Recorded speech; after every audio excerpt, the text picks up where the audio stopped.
हाँ बच्चों, good morning everyone.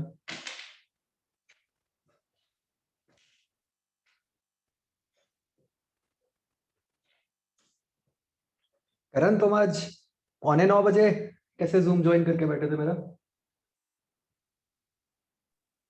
Siraj हाँ, मुझे मैसेज आया हुआ था कि नहीं 8:45 पे Karan Noor joined your personal meeting room. मैं तो बहुत कुछ से लगा के रखा हूँ, जब से जागा हूँ तब से ही मैं क्लास के लिए लगाता हूँ, इसलिए पता नहीं शायद अच्छा। हो गया।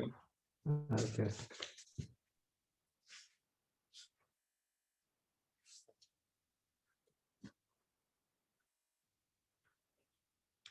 हाँ बच्चों, सबने कर ली एक्सरसाइज 3? सर 3 भी पड़ी है थोड़ी सी। यार इतने दिन से बताया हुआ है।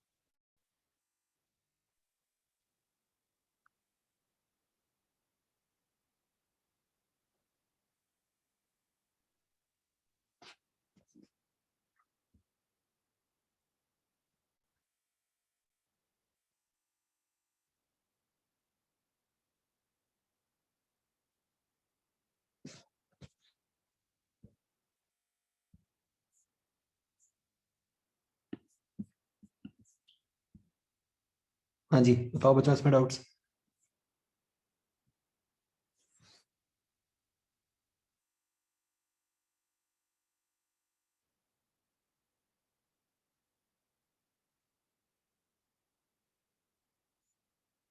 ए पार्ट।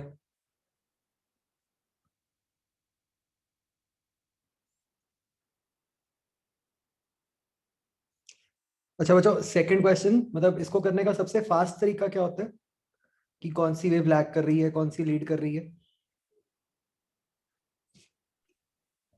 सर साइन कर्व, क्या साइन कर्व कैसे? की साइन कर्व है तो π/2 आगे गया तो π/2 आगे शिफ्ट कर दिया, वैसे करके। नहीं, एक तो वो तरीका है। दूसरा, जैसे आप थोड़ा वो लगा सकते हो ना, शिफ्टिंग वाला मेथड, जैसे आप जो नॉर्मली ग्राफ्स में यूज करते हो, जैसे सर उसी से हाँ कि भाई ये y इक्वल टू एक्स है। अगर y इक्वल टू एक्स -4 करते हैं हम, मतलब f ऑफ x की जगह अगर हम f of x minus a कर देते हैं, तो what happens to the graph? Right को शिफ्ट होगा। राइट राइट या लेफ्ट? राइट। राइट राइट ना, उल्टा होता है कि तो मतलब उल्टा होता है, रिमेंबर है ना, कि अगर माइनस में आता है तो ग्राफ राइट को शिफ्ट होता है। तो वो वाली चीज यूज करके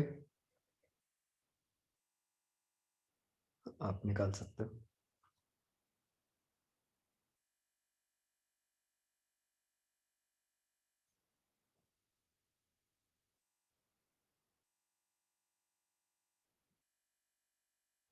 नहीं आशीष, कैसे मतलब 3π/2 ही आएगा फर्स्ट के थर्ड में? y π/2?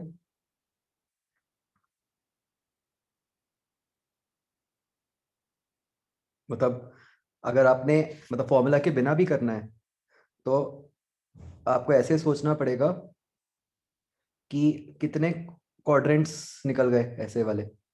हर क्वाड्रेंट π/2 है, तो उससे भी 3π/2।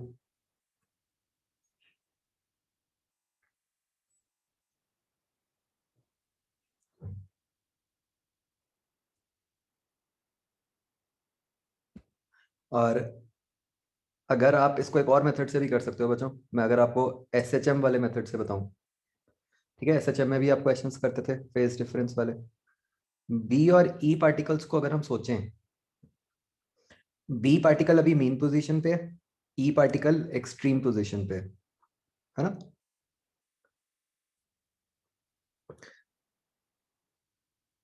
बी की अभी वेलोसिटी किधर को है?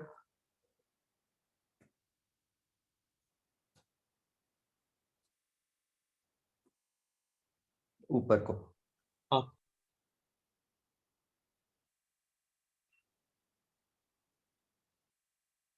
है ना? तो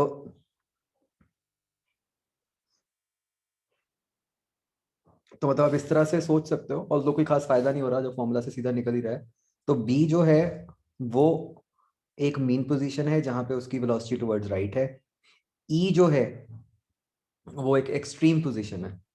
तो हम जो हमारा नॉर्मल एसएचएम वाला कंसेप्ट होता है उससे सोचें तो बी तो आपका यहाँ पे हो गया और इसकी वेलोसिटी पॉजिटिव मान लो टुवर्ड्स राइट। ई एक्सट्रीम पोजीशंस पे है। अब ई अगर एक्सट्रीम पे है तो उसके दो केस हो सकते हैं, या तो वो ये वाला है या ये वाला है ना। उसमें फिर यही देखना पड़ेगा कि बी और ई में कितना उसने ट्रैवल किया हुआ है। तो सब कुछ करके मतलब फाइनली तो आ ही जाएगा 3 पाई बाय 2, बट सिंपलेस्ट तो सीधा फॉर्मूला से ही निकालना है। हाँ?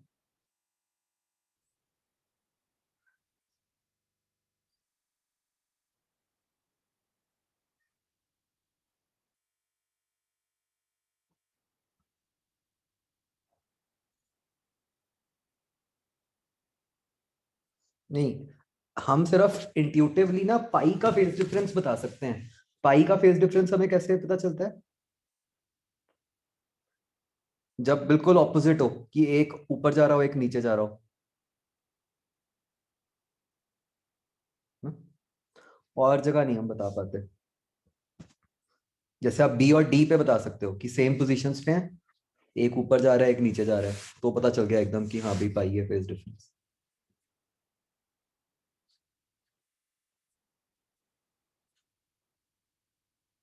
आगे बचो।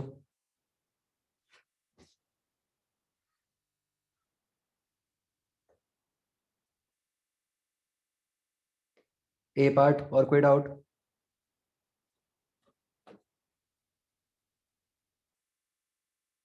B part?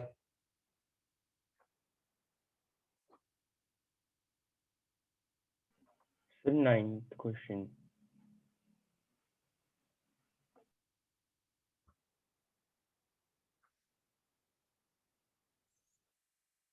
एम्पलीट्यूड दे दिया आपको, फ्रीक्वेंसी दे दी, डिस्प्लेसमेंट बता दी।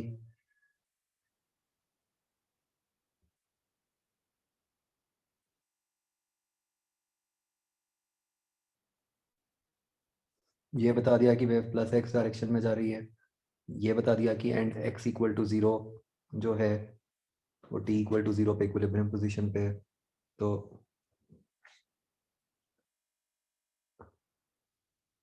इसके आंसर में कोई इशू है?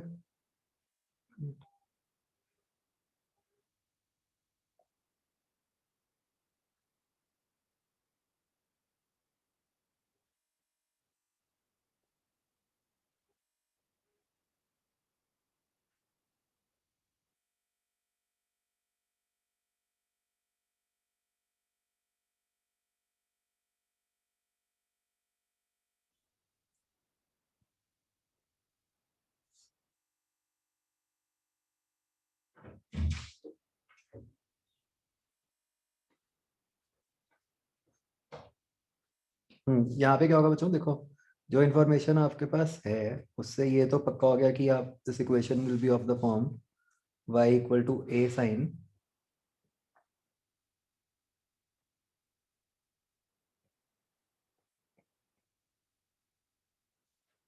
kx माइनस ओमेगा टी, है ना।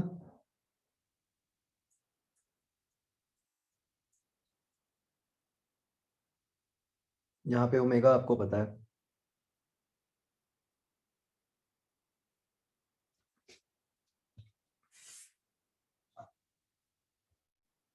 बताओ बच्चों, ये कह सकते हैं सीधा?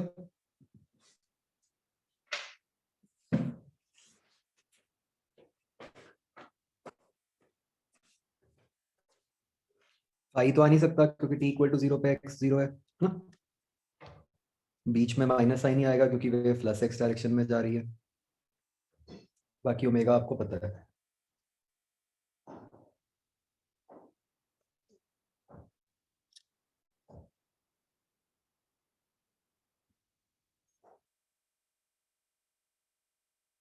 तो आपको ये कह दिया कि at a given instant, instant कोई बताया नहीं है, बट आपको ये बता दिया कि at a given instant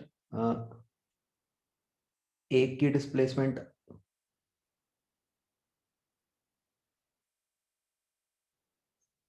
x equal to 1 वाले की, मतलब ये बन गया -0.। मैं समझ रहा हूँ कि आई थिंक इसमें प्रॉब्लम आ रही होगी कि केसेस ज्यादा बन रहे होंगे।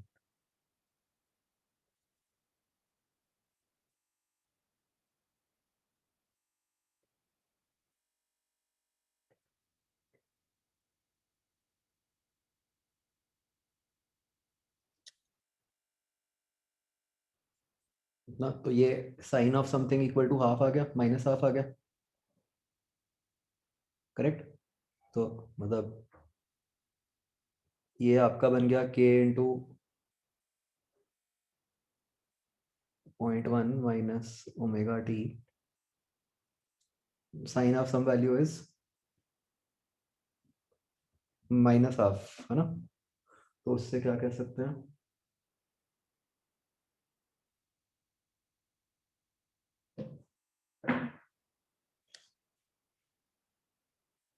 ये वैल्यू क्या बन जाएगी,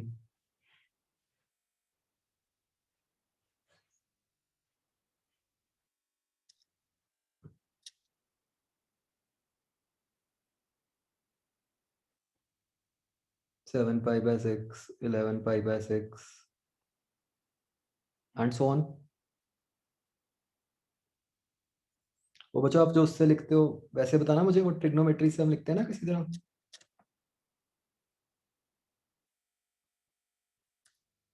चलो क्या, ठीक है छोड़ो। और एक आपका बन जाएगा k into 0.1 0.2 minus omega T. इसकी क्या वैल्यूज बन जाएंगी, ये हाफ हो गया, तो ये pi by 6, 5 pi by 6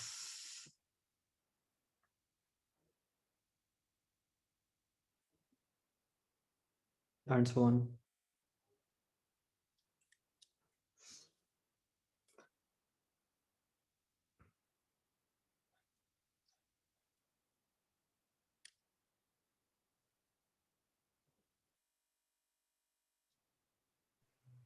sir अभी होगा मतलब, ठीक है मतलब अभी वो नीचे वाले उसकी मतलब 13 पावर बाय 6 ले लेंगे वैल्यू, और ऊपर वाले की 11 पावर बाय 6, तो उस पे सही आंसर आ रहा है।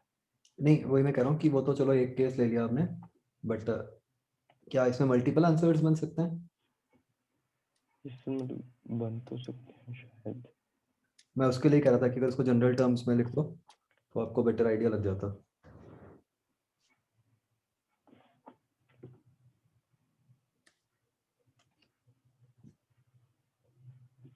कुछ होता नहीं, आप जो आप ट्रिग्नोमेट्री में वो 2n पाई लगा के नहीं कुछ लिखते होते जो जनरल सॉल्यूशन होता है।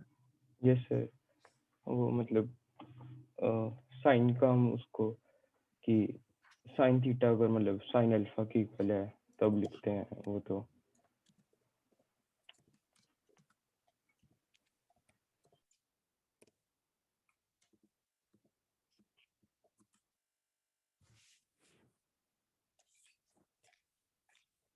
इससे बनाओ फटाफट, क्या क्या केसेस बनेंगे।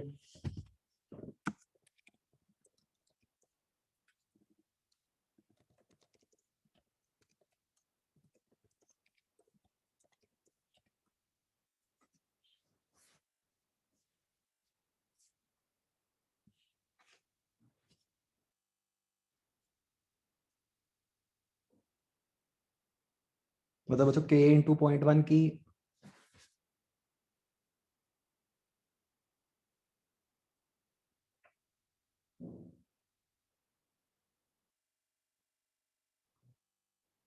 देखना बच्चों, मतलब k की क्या क्या वैल्यूज हो सकती हैं इसके हिसाब से।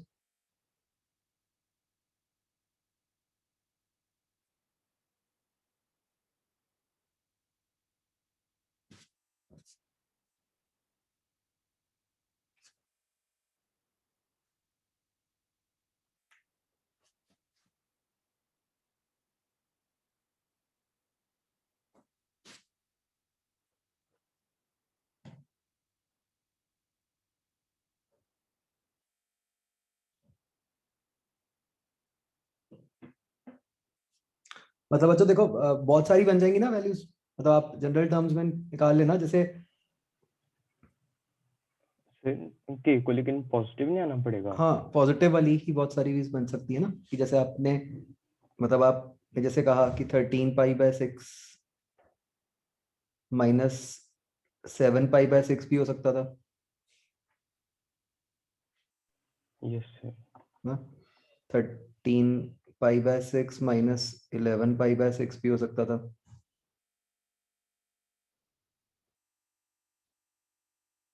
और फिर मेरे ख्याल से इसके 2π के कुछ मल्टीपल्स जैसा कुछ बन जाएगा, यस isn't it?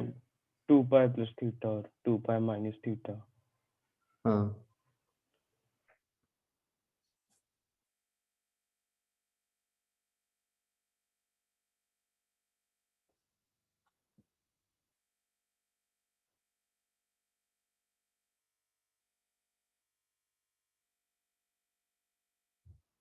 मुझे समझ आ गया। जैसे ये तो 13 के साथ लिया था, अगर मैं दूसरे वाला ले लूं,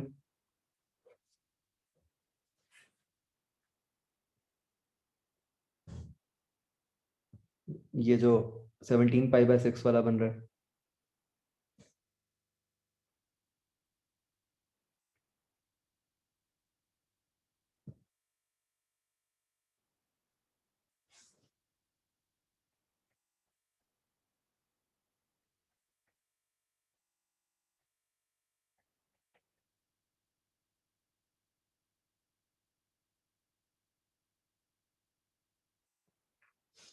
तो बहुत सारे केसेस बन सकते हैं ना बच्चों।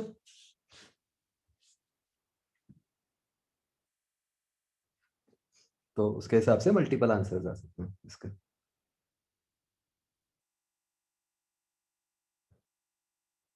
क्लियर? आगे बच्चों। एंड मतलब अगर कुछ मेंशन नहीं है तो ऑल आंसर्स आर करेक्ट। मतलब या तो ये लिखा हो कि इक्वेशन बताओ विद, मतलब कुछ ऐसा है क्या कि जो इन्होंने आंसर दिया हुआ है वो के की स्मॉलेस्ट वैल्यू आती है या कुछ ऐसा, उसके हिसाब से।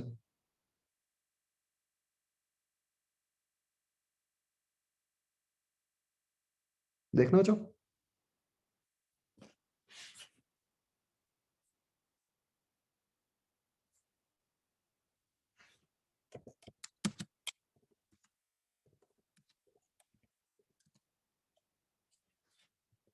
Yes, sir, smallest will be.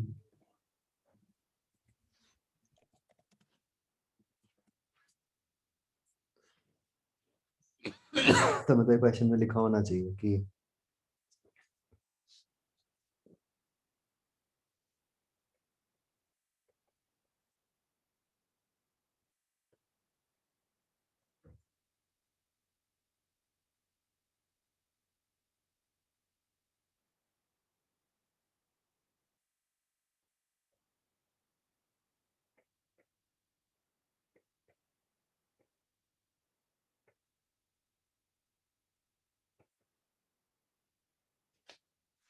आगे।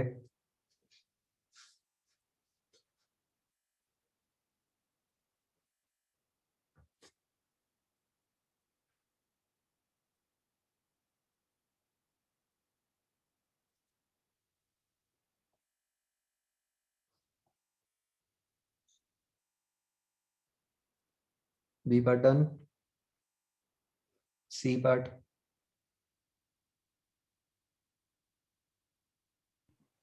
Sir 10th question.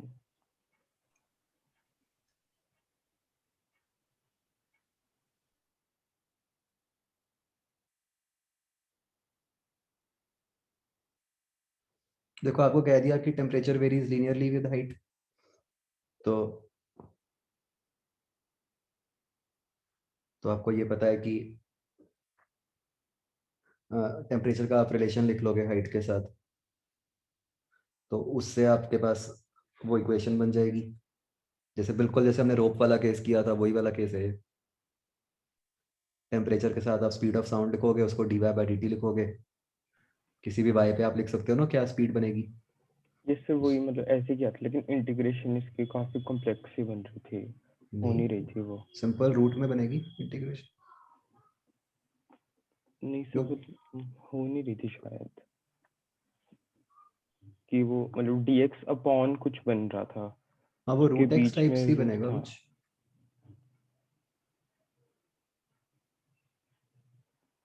Yes sir मतलब रूट एक्स ही है, लेकिन एक बार मैं आप ट्राई कर लूंगा आप दोबारा। ऐसा करना, उसको ना जो वो पूरी जो जो भी डिनोमिनेटर बन रहा होगा यस सर, उसको कुछ सब्स्टिट्यूट कर देना, कुछ y सब्स्टिट्यूट कर देना, फिर हो जाएगा। Yes sir, okay sir. Question 7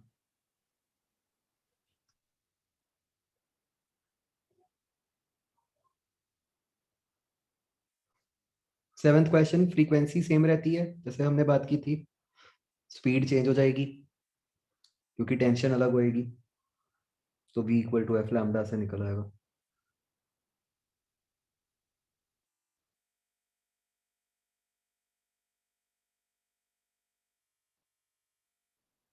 ठीक है बच्चों, please remember frequency always depends on source, है ना।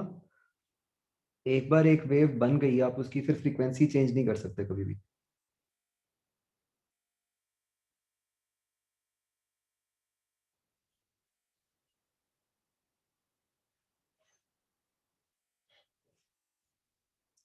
आगे बच्चों, डी पार्ट।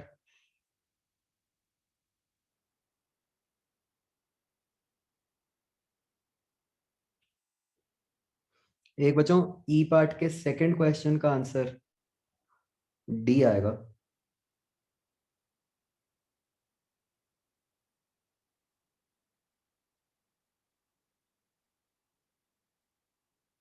सोच सकते हो क्यों? बहुत इंपॉर्टेंट क्वेश्चन है।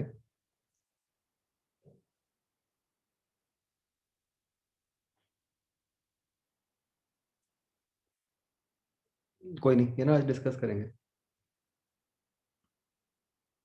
अभी पीछे क्या आंसर दिया हुआ था जिसको आपने भी ठीक माना हुआ था? B option. Minimum at nodes and maximum at antinodes, आपने किस लॉजिक से इसको ठीक माना था? ऐसे सोच के कि नोड पे एम्पलीट्यूड 0, एंटी नोड पे मैक्सिमम, है ना। ठीक है, चलो we will come back to it. ठीक है, अभी करेंगे आगे।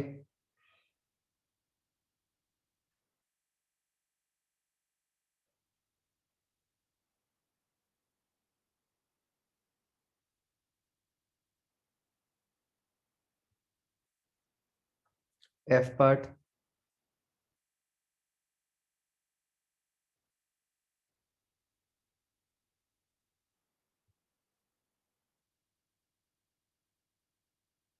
जी पार्ट। एक ये बच्चों, थर्ड क्वेश्चन में सेंटीमीटर आएगा, है ना।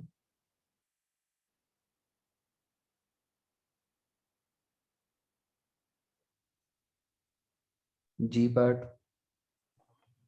सर जी के 9th का बी ऑप्शन आ रहा था। जी के 9th का भी आएगा।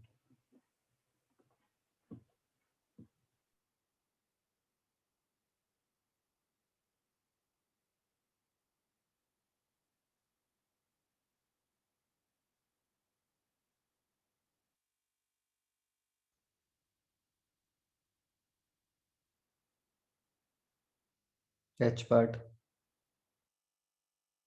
8th के ए का बच्चों 13.5 कर लो।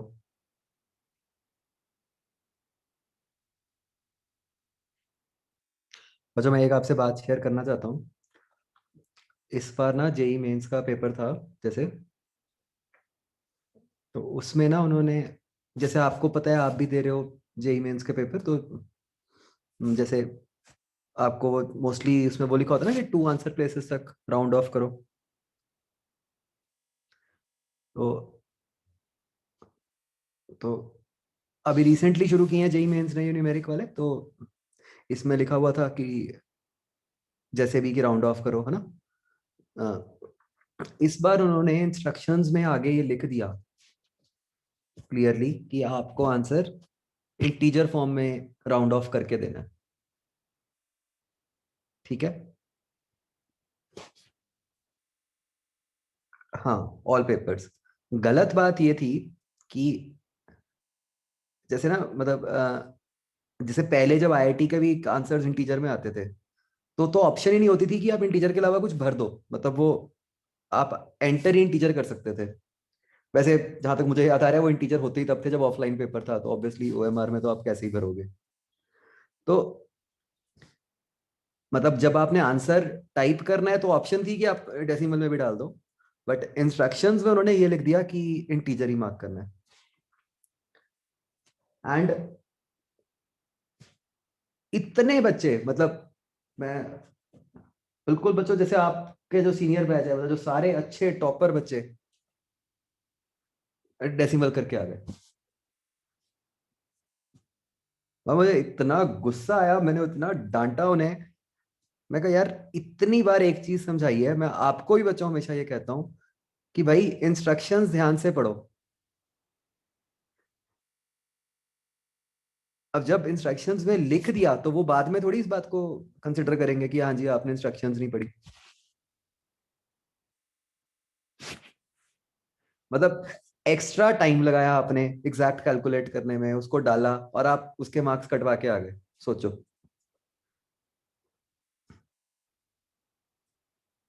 तो बच्चों ये बहुत इंपॉर्टेंट होता है, प्लीज रीड इंस्ट्रक्शंस केयरफुली। मतलब this is the last thing जो आप चाहोगे कि आप जिसके कारण से इतने प्रेस्टिजियस एग्जाम में जाके अपने मार्क्स गवाए हो, है ना।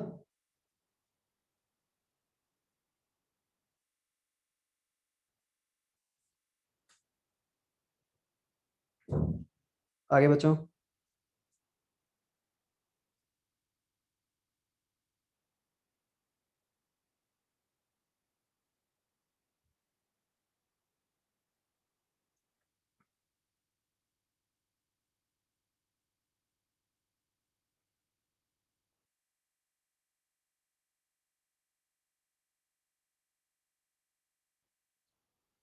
एक बच्चों फोर्थ का आंसर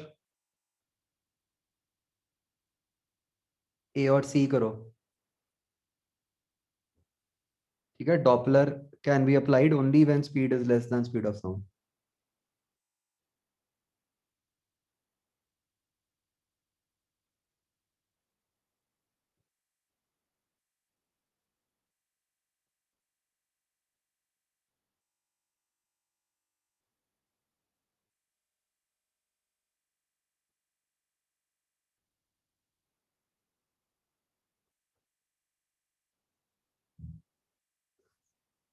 आगे बच्चों।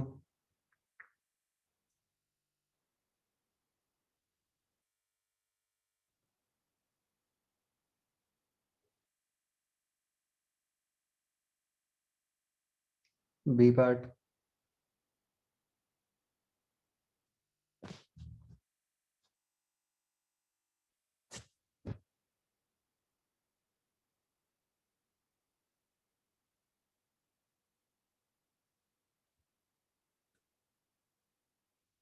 कितने लोगों ने किया हुआ है बी पार्ट?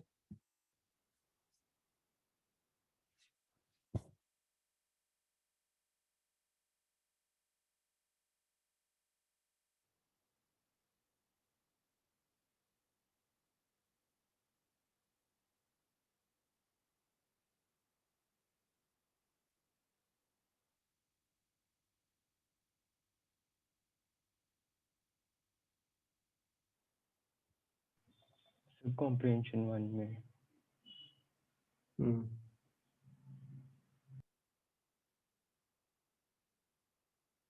यस बोलो, इसमें क्या? सर सेकंड थर्ड का बता दो, क्वेश्चन 2 क्वेश्चन 3 कॉम्प्रिहेंशन।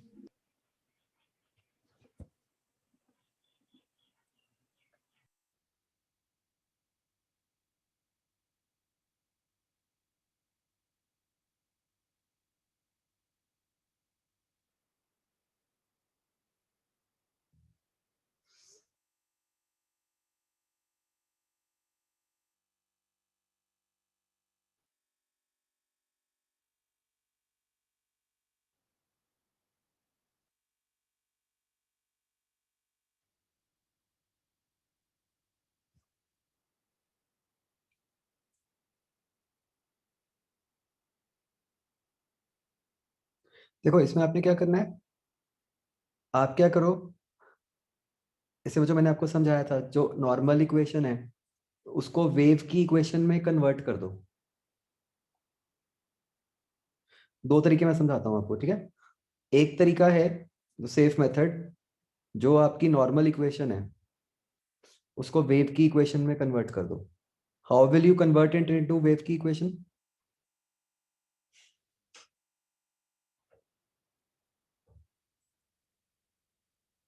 आप एफ ऑफ एक्स की जगह X F of X minus B T बना दोगे।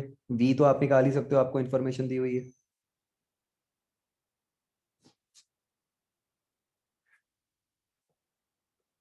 ठीक है ना? तो वो आपकी वेव की इक्वेशन बन जाएगी, उसके अंदर एक्स और टी पुट कर दो, उससे आंसर निकल आएगा।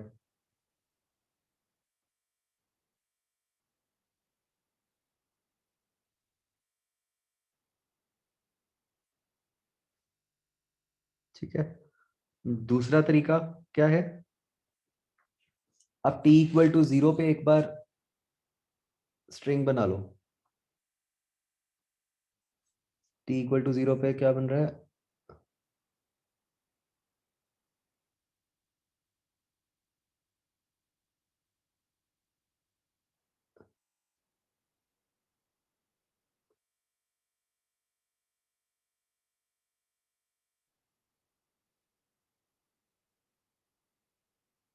ये इस तरह से बनेगी ना इक्वेशन, मतलब स्ट्रिंग पल्स।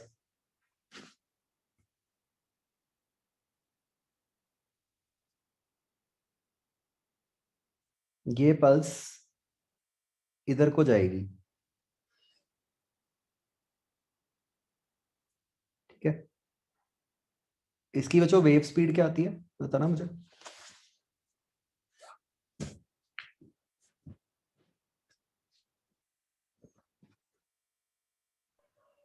10 मीटर पर सेकेंड। 10 मीटर पर सेकंड आती है या centimetre? Yes sir, metre. Metre per second, ठीक है। तो अब जैसे आपको टाइम दे दिया 0.01 सेकेंड्स। ठीक है। इफ टाइम इज 0.01 सेकेंड्स, तो 0.01 सेकेंड में मतलब इसने कितना मूव कर लिया?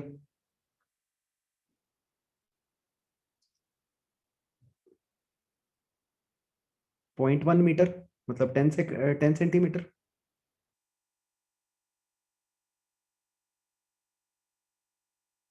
सही कह रहा हूं मैं? तो ये जो आपका ट्राइंगल है, इसने 10 सेंटीमीटर टुवर्ड्स राइट मूव कर लिया, तो ये ऐसे बन गया। राइट, तो ये कहाँ पे लाई कर रहा है? ये मतलब 6 बन गया, ये 14 बन गया।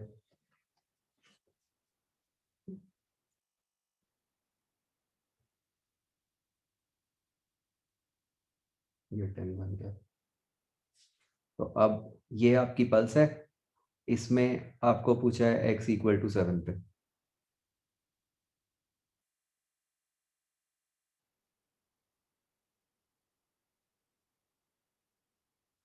ठीक। और आप बच्चों ये बात सीधा सीधा भी सोच सकते थे, मतलब आप समझो, आपको ये फिगर बनाने की जरूरत ही नहीं थी। बताओ कैसे?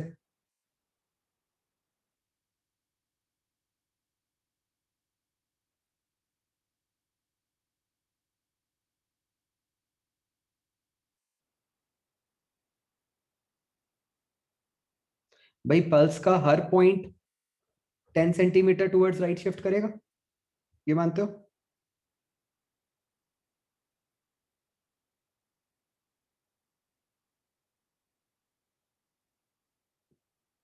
बोलो बच्चों।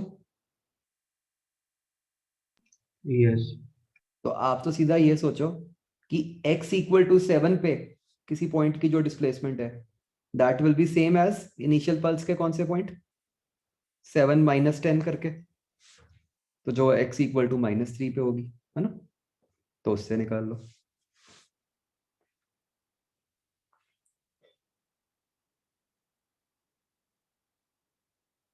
बिल्कुल वही चीज अगले केस में करनी है आपने।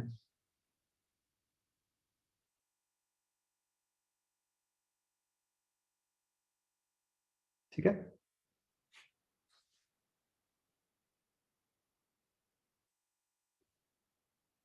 आगे बच्चों।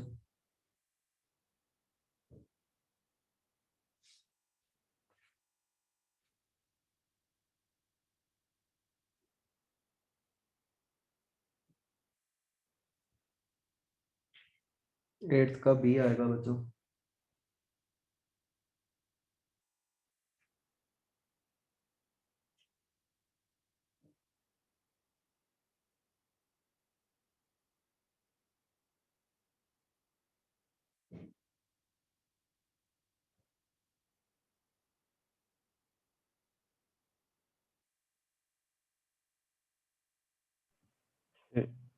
सेकंड इंटीजर टाइप में सर लेंथ भी गिवन होनी चाहिए शायद 2 मीटर्स ना, तब आंसर सही आ रहा था।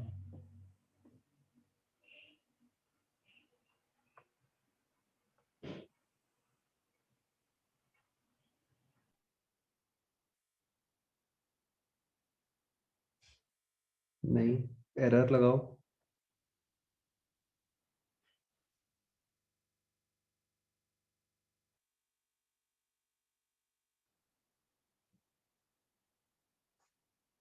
फ्रीक्वेंसी में तो बहुत जरा सा चेंज है ना, तो आप फ्रीक्वेंसी पे एरर लगा सकते हो।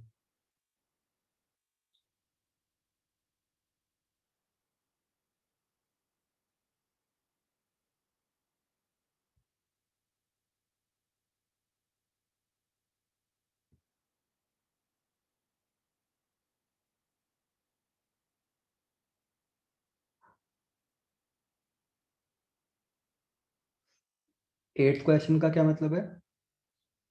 मतलब वही during its approach and recession, मतलब एक बार वो जो ऑब्जर्वर है वो सोर्स के पास जा रहा है, एक बार वो दूर जा रहा है ना? तो उन दोनों फ्रीक्वेंसीज का जो डिफरेंस है वो 2% है, ठीक है।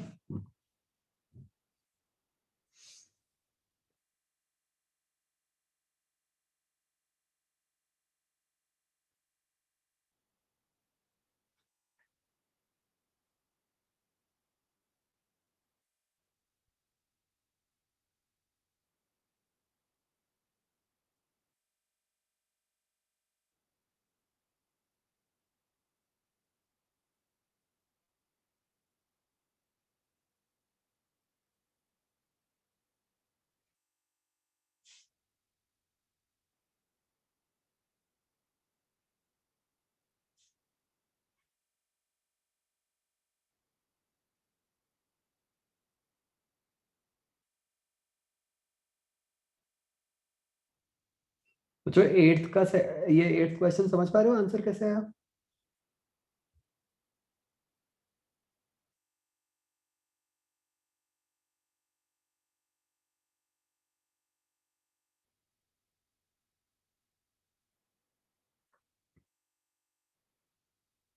अगर नहीं किया हुआ तो अभी करो, सोचो एक बार कैसे होगा।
सारे करो भाई।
हाँ बच्चों, तो देखो क्या करना था इसमें। सी,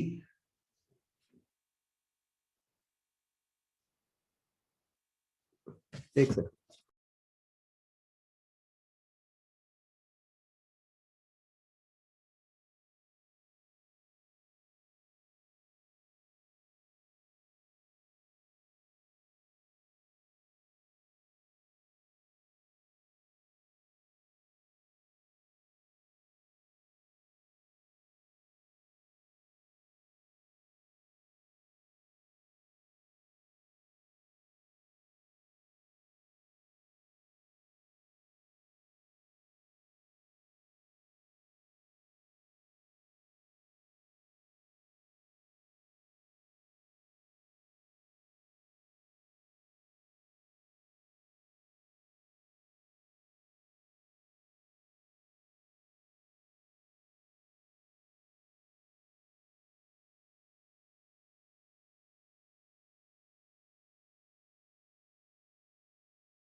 हाँ बच्चों, तो सी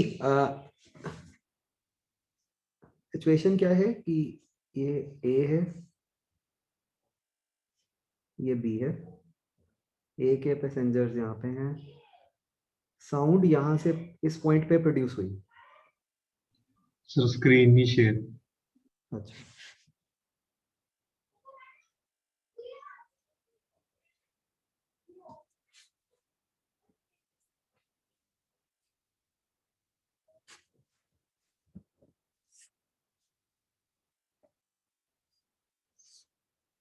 ये बी बच्चों आगे हो गया, ए पीछे है, ए ने विसल ब्लो की। तो what you need to understand is कि जो साउंड है अब वो हवा में है, साउंड तो हवा में हर डायरेक्शन में ट्रैवल करेगी, है ना, इधर को भी जा रही है, इधर को भी जा रही है। ऑब्वियसली बी वाले पैसेंजर को जो साउंड आगे को जा रही है वही सुनाई देगी, ए वाले पैसेंजर को जो साउंड पीछे को जा रही है वही सुनाई देगी। करेक्ट। तो अब आगे तो बस सिंपल रिलेटिव वेलोसिटी है, तो ए को क्या लगेगा?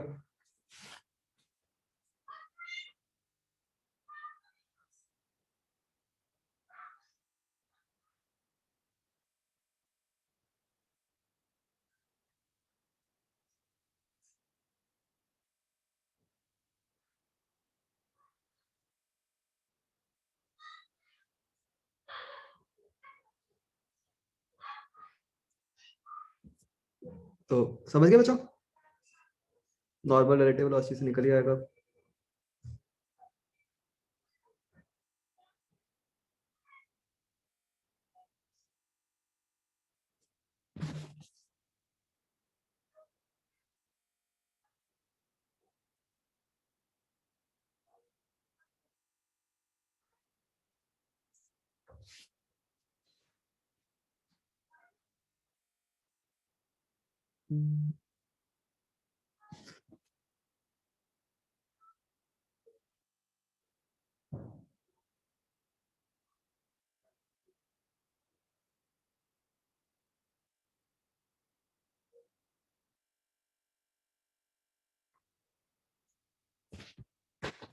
ठीक है, ये तो हवा में ही है ना, साउंड तो हवा में प्रोपेगेट कर रही है।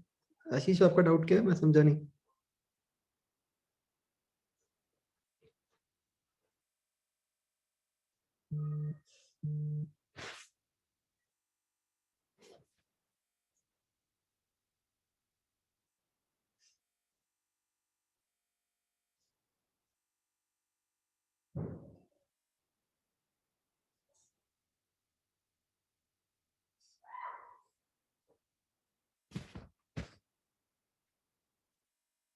ओके, इस केस से बच्चों मान लो एयर इटसेल्फ भी मूव कर रही होती, फिर क्या होता?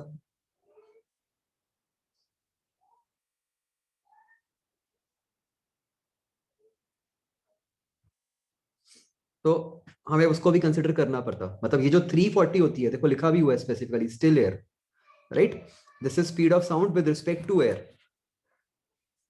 तो पहले हमें अर्थ फ्रेम में निकालनी पड़ेगी साउंड की स्पीड, फिर उसका रिलेटिव लगेगा पैसेंजर के साथ। ठीक है, ये बिल्कुल वही वाली बात है, याद करो जब हम काइनेमैटिक्स में नहीं बात करते थे, वो एलिवेटर, बोट, रिवर वाले क्वेश्चन, स्विमर, वैसी चीज ही है।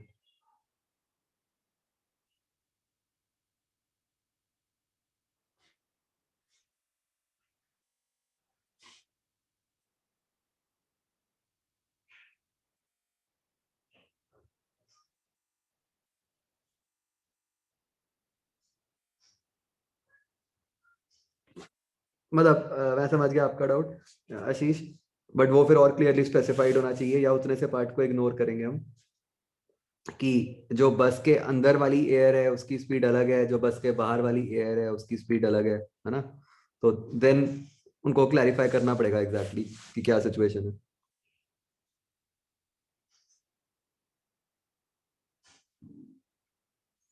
बच्चों और कोई डाउट इसमें?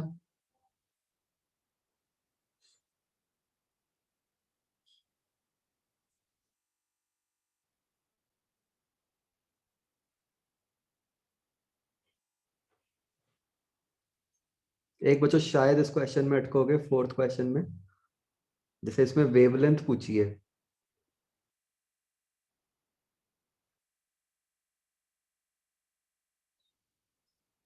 नहीं कर लोगे कोई खास बात नहीं। थ्योरी में है, यस।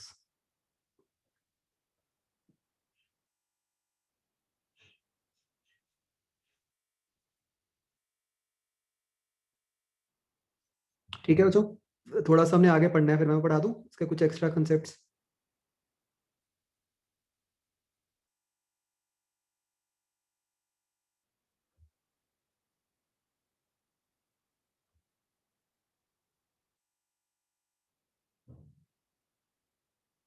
इसमें है और कोई बच्चों बताओ?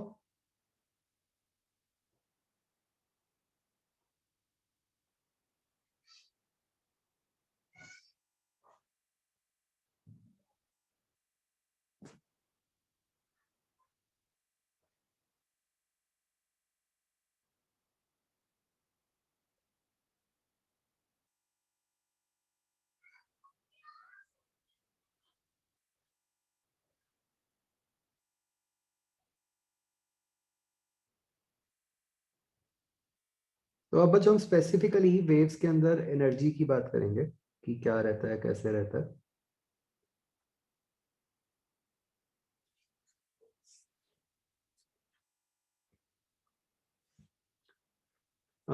जो सबसे पहले तो हम बात करते हैं ट्रैवलिंग वेव्स की।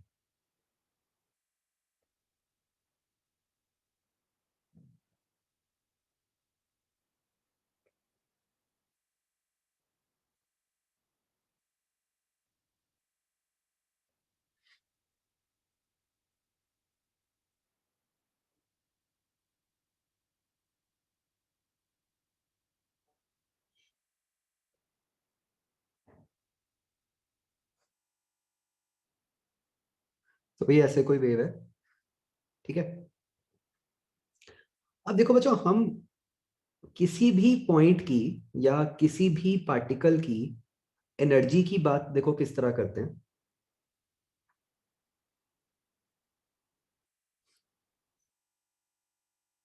जैसे मान लो मैंने ये एक स्ट्रिंग का छोटा सा पार्ट ले लिया, ठीक है।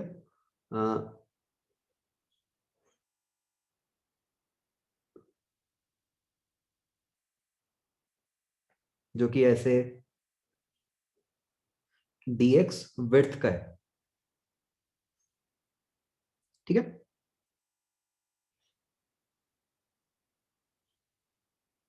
बच्चों मैंने उसकी लेंथ dx नहीं बोली, ठीक है, मैं ये कह रहा हूं कि उसका x कंपोनेंट जो है वो dx है, ठीक है। ये छोटा सा पार्ट है। तो बच्चों energy obviously is composed of potential energy and kinetic energy, ठीक है। सबसे पहले आसान वाला काम, काइनेटिक एनर्जी तो हमें पता ही है, हम कैसे देखते हैं। जो हमारा वो एसएचएम वाला फॉर्मूला है, हाफ एम ओमेगा स्क्वायर ए स्क्वायर माइनस वाई स्क्वायर वाला, याद है बच्चों?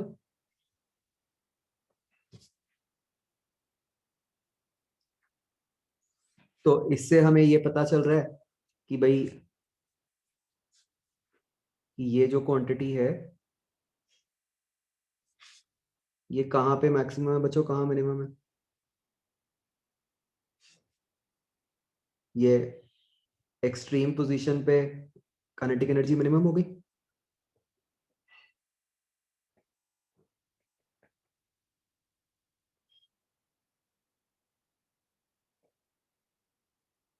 और मैक्सिमम हो गई मेन पोजीशन पे, करेक्ट।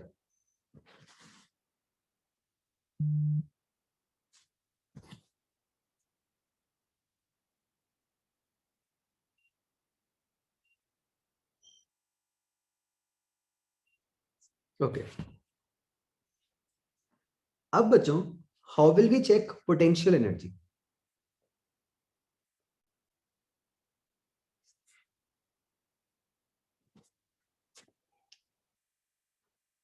देखो जो स्ट्रिंग का जो थोड़ा सा भी सेगमेंट है उसके पास पोटेंशियल एनर्जी आई कैसे होगी?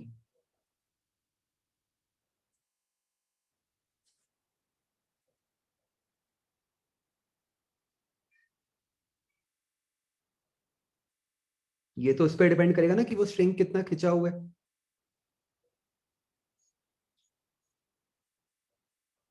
आप ये बात समझ रहे हो कि जो पोटेंशियल एनर्जी आ रही है वो तो स्ट्रिंग के खिंचने के कारण आ रही है ना।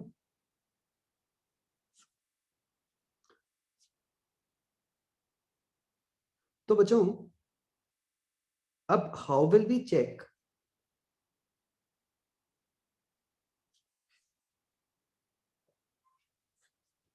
दिस थिंग, सी, कि स्ट्रिंग का कौन सा पार्ट कितना खिंचा हुआ है।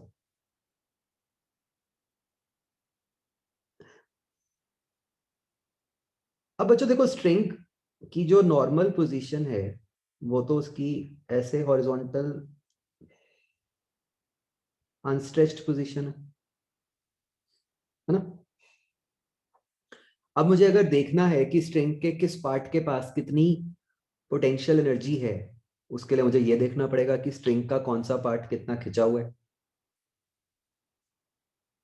तो how can I check this? अगर मैं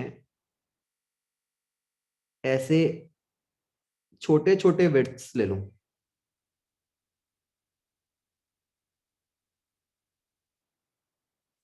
ठीक है,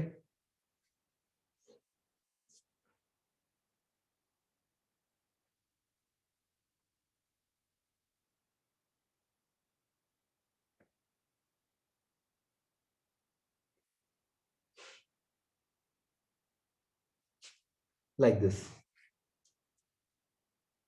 अब आप बच्चों इन विड्थ्स में देखो कि स्ट्रिंग की क्या ओरिजिनल लेंथ थी और क्या अभी प्रेजेंट लेंथ है। ओरिजिनल लेंथ तो हॉरिजॉन्टल वाली थी,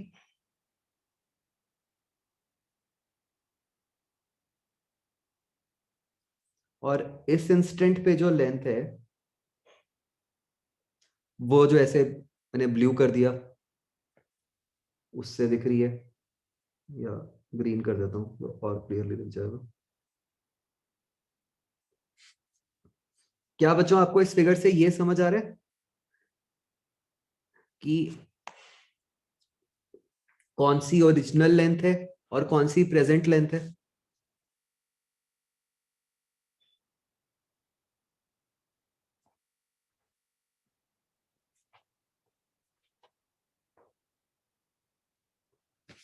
तो मुझे बच्चों बताओ, तो पोटेंशियल एनर्जी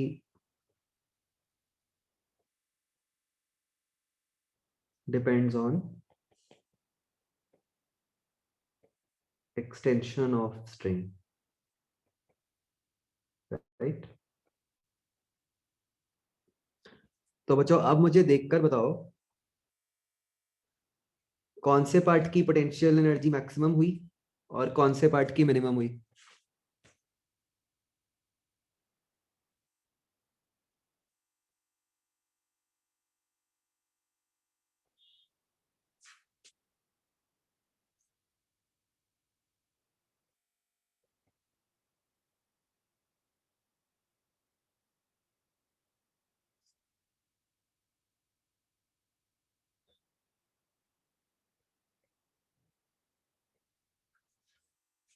बताओ बच्चों कौन सा पार्ट खिंचा हुआ है?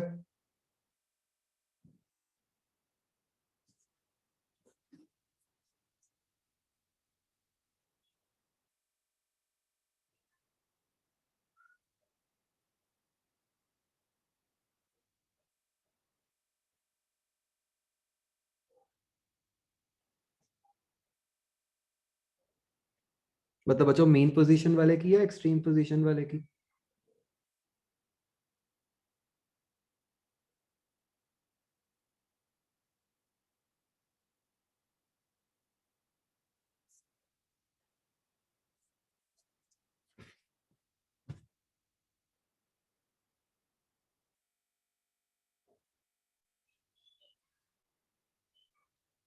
देखो बच्चों, दोनों रेड लाइंस के बीच में देखो, ठीक है, ये हमने दो अलग अलग पार्टिकल्स लिए, ठीक है, एक कह लो मान लो वन पार्टिकल, पार्टिकल कह लो या सेगमेंट कह लो, एक कह low segment to. Segment one पर ओरिजिनल लेंथ क्या थी, हॉरिजॉन्टल वाली, जिसको हम dx भी कह सकते हैं, करेक्ट। और प्रेजेंट लेंथ कौन सी है, ग्रीन वाली, ये टेढ़े वाली, isn't it?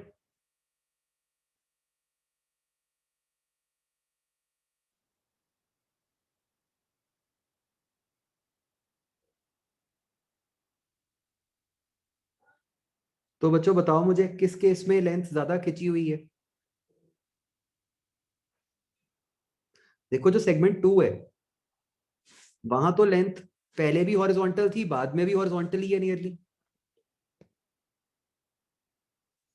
है ना। तो मतलब ग्रीन वाले पोर्शन की लेंथ तो डॉटेड वाले पोर्शन की लेंथ के ऑलमोस्ट बराबर ही है,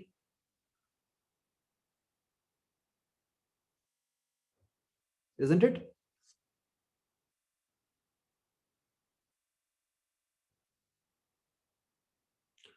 Whereas आप देखो जो सेगमेंट वन है वो टेढ़ा हुआ है, तो वो काफी ज्यादा लेंथ आ गई वहां पे कंपेयर टू जो डॉटेड की लेंथ थी।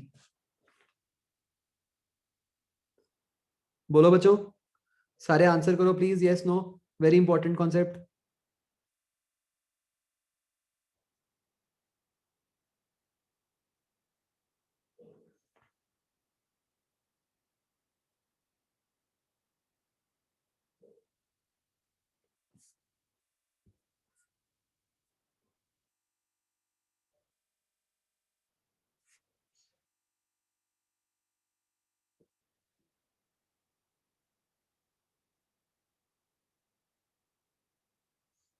ओके,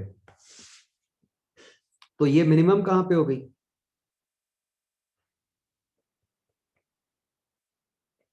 एक्सट्रीम पोजीशन पे, और मैक्सिमम कहां हो गई, मेन पोजीशन पे।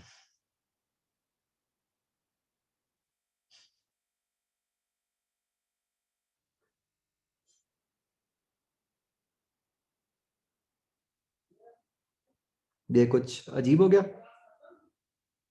या ठीक है सब।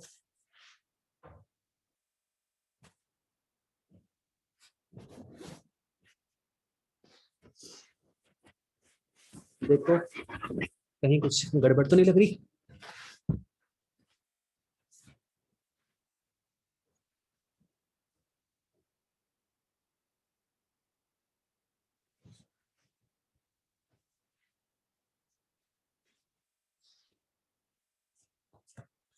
मेन पोजीशन पे पोटेंशियल और काइनेटिक दोनों ज्यादा हैं, एक्सट्रीम पोजीशन पे दोनों ही कम है। बताओ बच्चों ये सही है।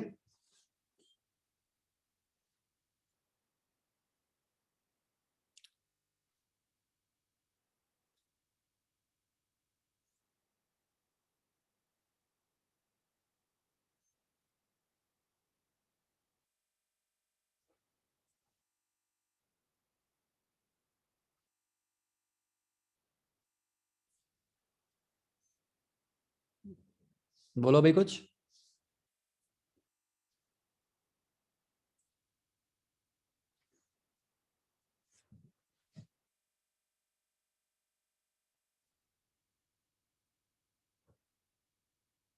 तो कोई दिक्कत नहीं है इसमें, ठीक है। Please do not confuse it with SHM, जहां पे आपको ये लगता है कि भाई एनर्जी कंजर्व्ड होनी चाहिए, तो काइनेटिक एनर्जी मैक्सिमम है तो पोटेंशियल एनर्जी मिनिमम होनी चाहिए, ठीक है। ऐसा कुछ नहीं है, ये तो ट्रैवलिंग वेव है, यहां तो एनर्जी कंटिन्यूअसली ट्रैवल कर रही है। तो देर इज नो रीजन कि किसी भी पॉइंट की एनर्जी कंजर्व्ड रहे। कोई भी जो सेगमेंट है उसको कंटिन्यूअसली अपने लेफ्ट वाले पार्ट से एनर्जी और राइट वाले पार्ट से एनर्जी ट्रांसफर चल रहा है उसका। यहां तो हम ये कह ही नहीं सकते कि कोई सेगमेंट की एनर्जी कांस्टेंट है।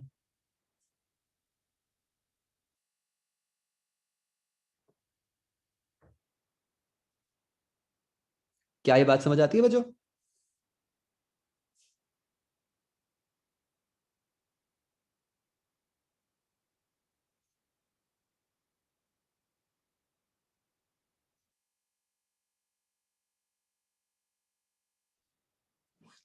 तो ये बहुत ध्यान रखना है, ठीक है। अब बच्चों ये कंसेप्ट के बेसिस पे मतलब बहुत ही इंपॉर्टेंट है, बहुत बार आता है कि मतलब कि मीन पोजीशन पे एनर्जी दोनों मैक्सिमम है, एक्सट्रीम पे दोनों मिनिमम है, ठीक है। अब बच्चों हम बात करते हैं स्टैंडिंग वेव की।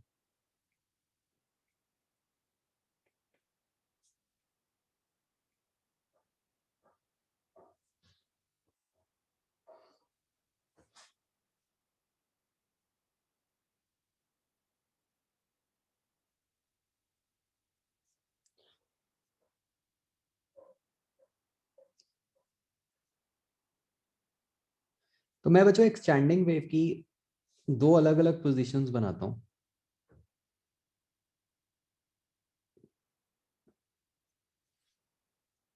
एक बच्चों ये वाली और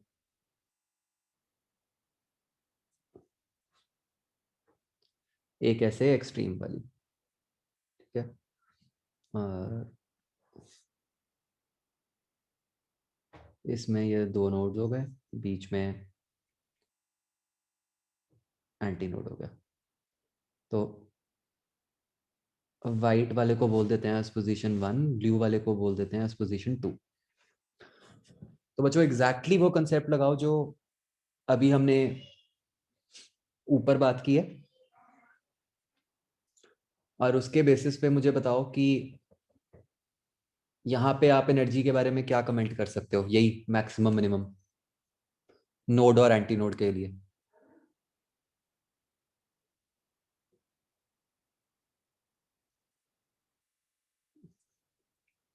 पोटेंशियल काइनेटिक भी सारा सोचो।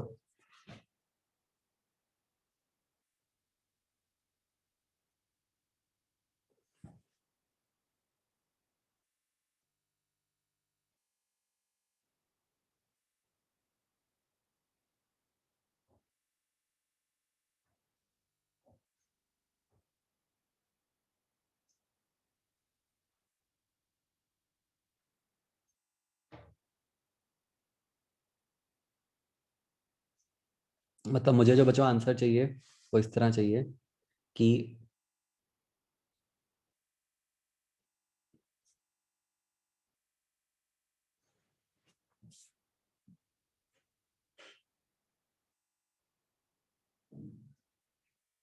ये जो पोजीशन 1 है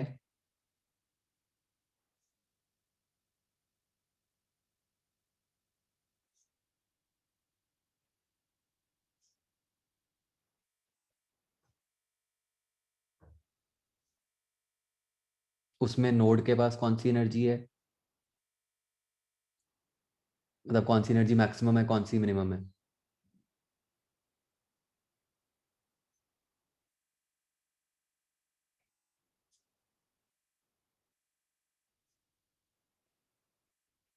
ठीक है। लाइकवाइज फिर पोजीशन 2 पे आपने बताना है कि पोटेंशियल और काइनेटिक में से कौन सी मैक्सिमम है, कौन सी मिनिमम।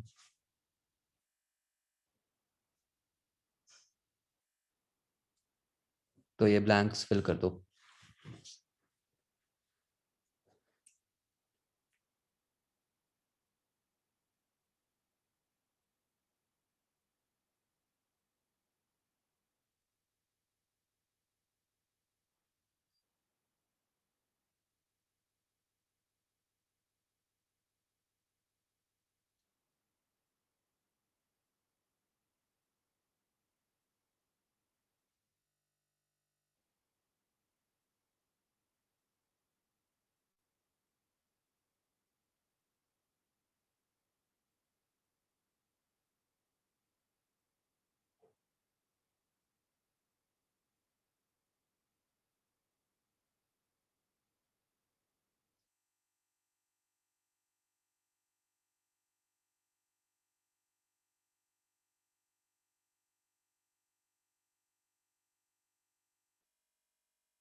हुआ बच्चों?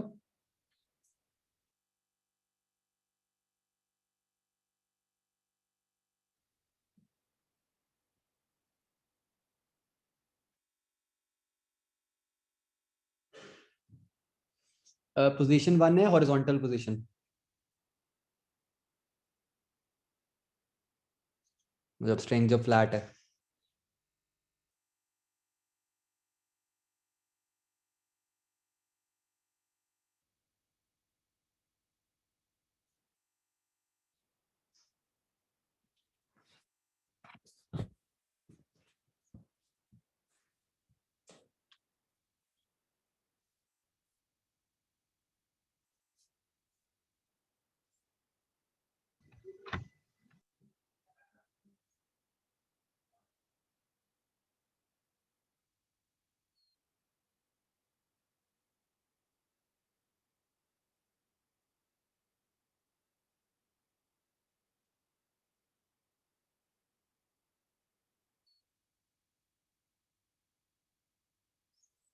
हाँ बच्चों, हो गया?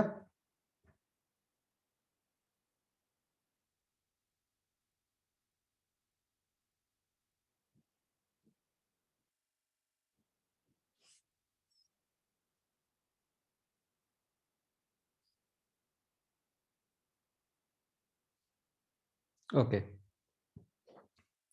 तो बच्चों चलो सबसे पहले तो पोजीशन 1 की बात ही करते हैं।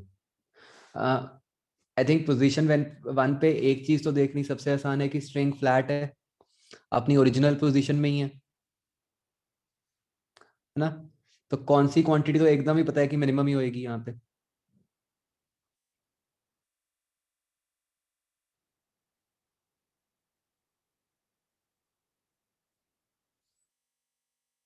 बोलो भाई,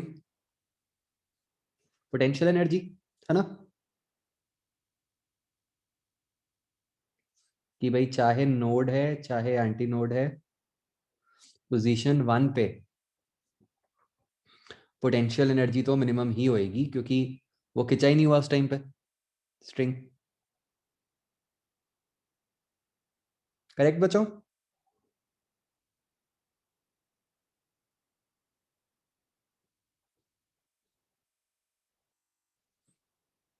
ऐसे ही बच्चों, जो आप दूसरा ब्लैंक बहुत जल्दी भर सकते थे, वो इस तरीके से था कि नहीं बच्चों, यहाँ पे हमें, चलो ठीक है, मतलब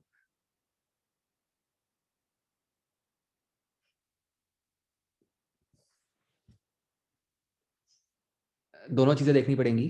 तो हम एक और ब्लैंक जो भर सकते हैं, हमें नोड के बारे में क्या पता है कि नोड के लिए कौन सी क्वांटिटी हमेशा मिनिमम ही होनी है?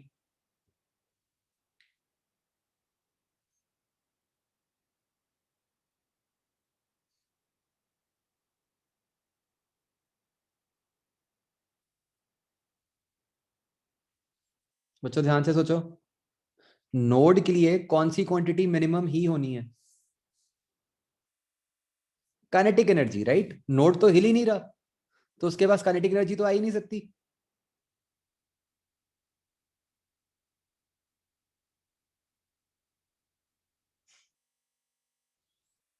ये बात समझ आती है बच्चों?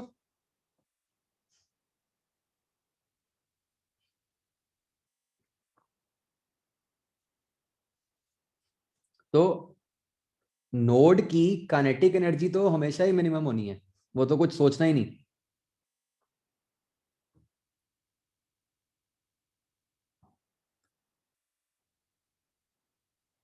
ठीक है, मैंने जान के आपको कंफ्यूज करने के लिए हर जगह लिख दिया था मिनिमम मैक्सिमम, या फिर वही एनर्जी कंजर्वेशन वाली गलती करो।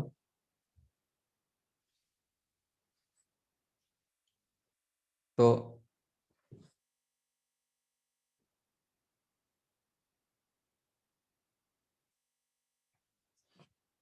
सो डू यू रियलाइज दिस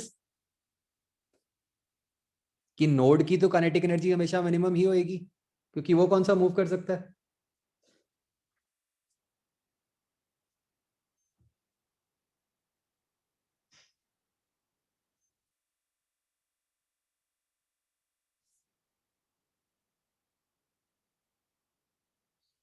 बोलो बच्चों, यहां तक कोई डाउट प्लीज आस्क।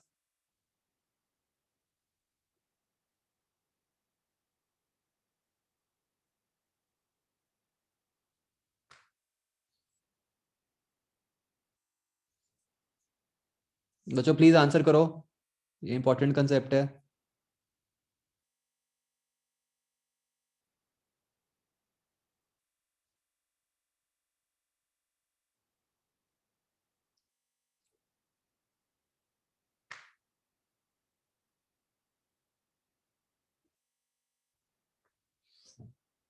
क्या ये बात सबको क्लियर हो गई कि नोड की काइनेटिक एनर्जी हमेशा मिनिमम ही होगी?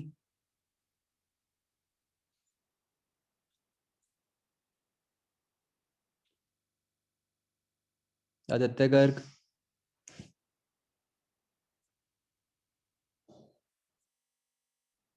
ओके। सिमिलरली क्या आप एंटीनोड के लिए भी पक्का बता सकते हो कुछ, कि कोई क्वांटिटी पक्का मैक्सिमम ही होगी या मिनिमम ही होगी हमेशा?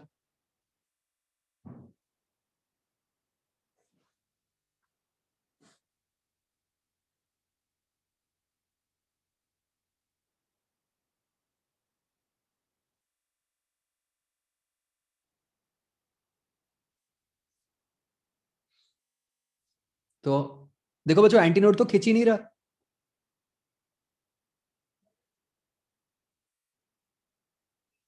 Isn't it?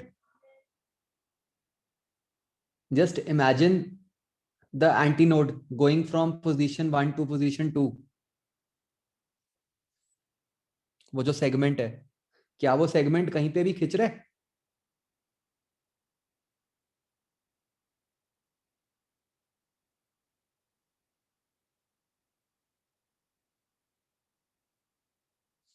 है ना? तो इसका क्या मतलब हुआ कि एंटीनोड की पोटेंशियल एनर्जी तो हमेशा मिनिमम ही रहेगी।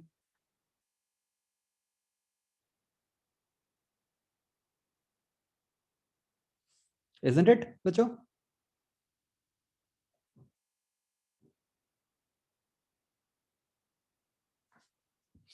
तो ये एक और ब्लैंक हमने भर दिया।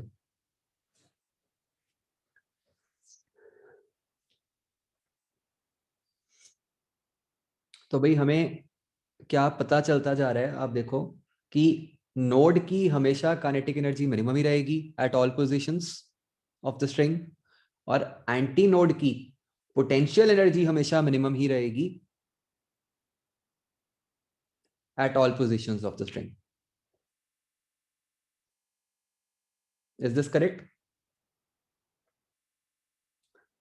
ओके, अब बाकी ब्लैंक सोच लेते हैं। तो पोजीशन वन पे नोड के तो दोनों ही केसेस हो गए, काइनेटिक पोटेंशियल। एंटी नोड के बारे में सोचते हैं। क्लियरली पोजीशन 1 पे जब एंटी नोड है उस टाइम पे तो उसकी वेलोसिटी मैक्सिमम है, पार्टिकल एट मीन पोजीशन, है ना? तो उसकी काइनेटिक एनर्जी क्या हो गई? मैक्सिमम।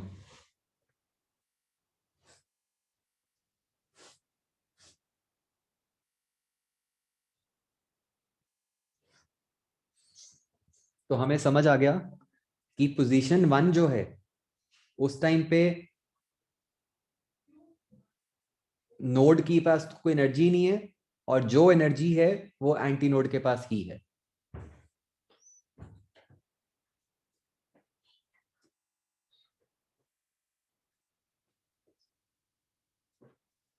क्लियर हो गया बच्चों? अब आ जाओ पोजीशन 2 पे। पोजीशन 2 पे आप नोड के बारे में क्या कह सकते हो?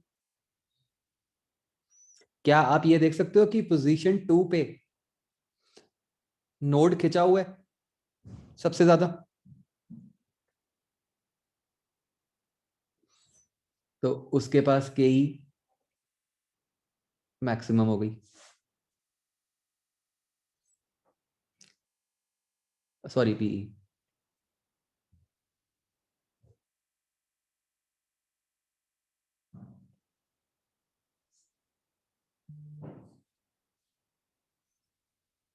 सिमिलरली बच्चों,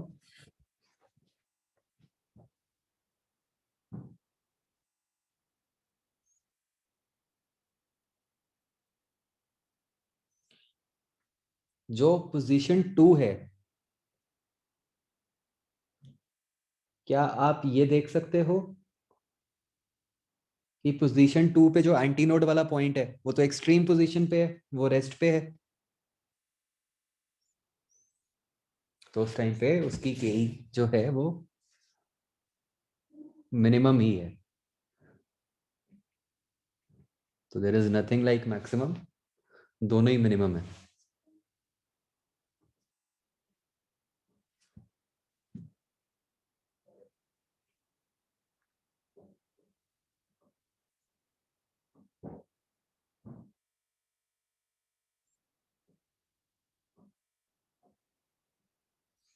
क्या बच्चों, ये बात समझ आ गई?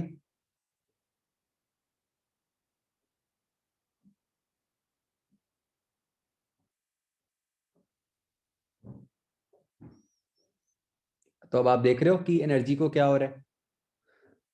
स्ट्रिंग की जो एक पोजीशन थी, तब तो क्या है कि सारी एनर्जी एंटी नोड के पास है और नोड के पास कोई एनर्जी नहीं है।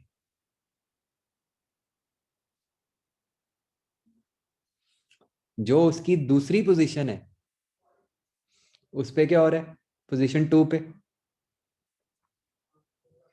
सारी एनर्जी नोड के पास चली गई और एंटी नोड के पास एनर्जी खत्म हो गई।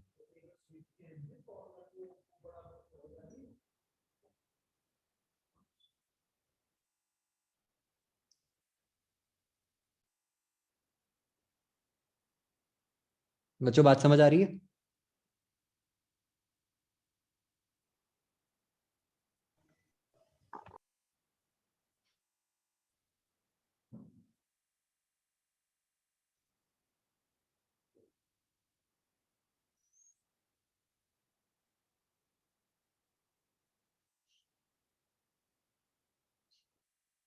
अब वो केस क्लियर हो गया, ऑल्टरनेटिंग वाला कैसा आया था?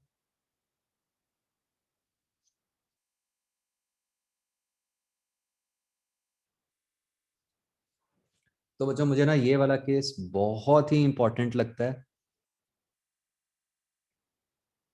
आप समझ लो कितने अच्छे से कंसेप्ट से मतलब इसमें यूज हो रहे हैं, एंड नो एक्स्ट्रा नॉलेज।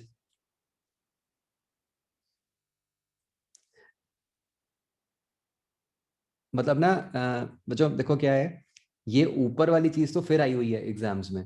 ये जो है ना मैक्सिमम मिनिमम वाली ट्रैवलिंग वेव में, ये ओलंपियाड में भी आया हुआ है, केवीपीवाई में भी आया हुआ है, आईआईटी में भी आया हुआ है।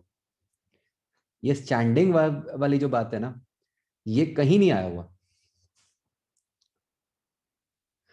तो मतलब मुझे बहुत स्ट्रांग इंट्यूशन है कि अब कभी ना कभी तो कहीं आने वाला है।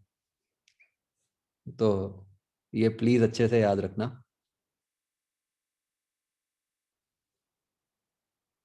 ठीक है।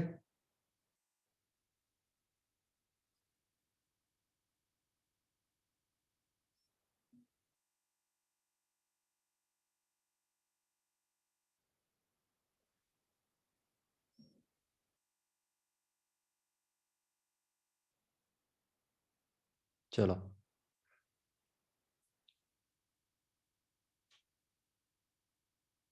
ठीक है बच्चों, ओके देन। ये बताओ बच्चों, आपकी कल कोई क्लासेस हैं? मैं सोच रहा था कल वो जो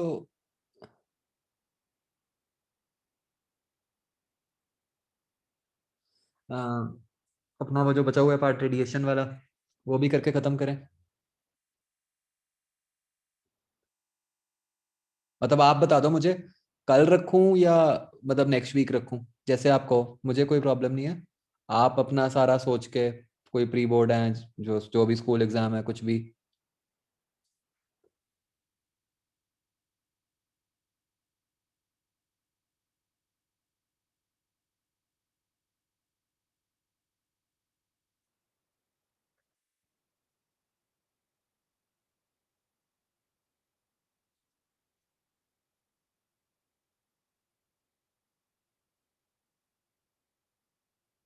आदित्य तुम्हारा एग्जाम कब है जिसकी तुम तैयारी कर रहे थे?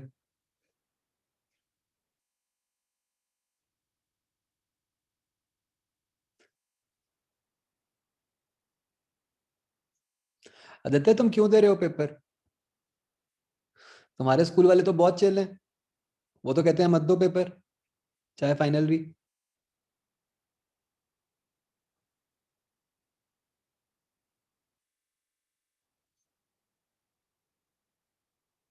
नहीं, डीपीएस में तो देने पड़ेंगे। आदित्य तुम्हारा कौन सा है?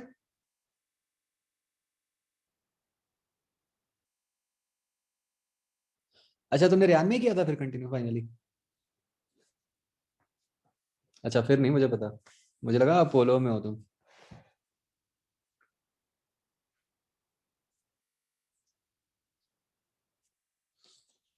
चलो बताओ मुझे बच्चों, जैसे भी कहो।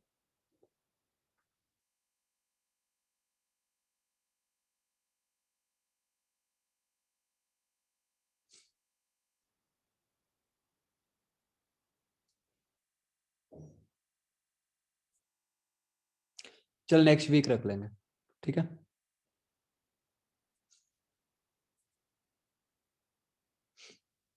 मैं आपको ना मैसेज कर दूंगा, मगर शेड्यूल में नहीं भी डली हुई तो मंडे या ट्यूसडे क्लास रख के इसको खत्म कर देंगे।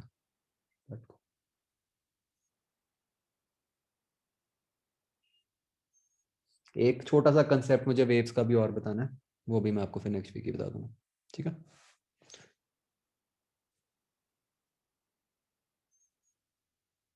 चलो, ओके बच्चों, बाय।